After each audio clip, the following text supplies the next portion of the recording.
Iran ও ইসরায়েলের মধ্যকার উত্তেজনা আজ নতুন কিছু নয়। সম্প্রতি হামলা পাল্টা হামলা দুই পক্ষের বড় ধরনের ক্ষতির মুখে পড়েছেন। ইসরায়েল ড্রোন ও ক্ষেপণাস্ত্রের হামলার শিকার হয়েছেন, যদিও তাদের আকাশ প্রতিরক্ষা অনেক হামলা রুখে দিয়েছেন। অন্যদিকে ইসরায়েলের পাল্টা হামলায় ইরানের সামরিক ঘাঁটি, অস্ত্রাগার ও বেশ কিছু ইনফ্রাস্ট্রাকচার ধ্বংস হয়েছেন। বিশ্লেষণ করে বলা যায়, অর্থনৈতিক ও মানবিক দিক দিয়ে ইরানের ক্ষতি তুলনামূলকভাবে বেশি। ইরানে এই পর্যন্ত মৃত্যুর হার 606 জন। 3টি পারমাণবিক কেন্দ্র ক্ষতির মুখে পিছিয়ে পড়েছে প্রায় 3 বছর। দেশের শ্রেষ্ঠ বিজ্ঞানীর মৃত্যুতে ইরান আরও পিছিয়ে গেছেন।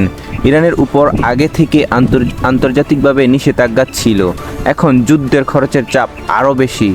অন্যদিকে ডোনাল্ড ট্রাম্প জানিয়েছেন, যুদ্ধ কোনো সমাধানই নয়।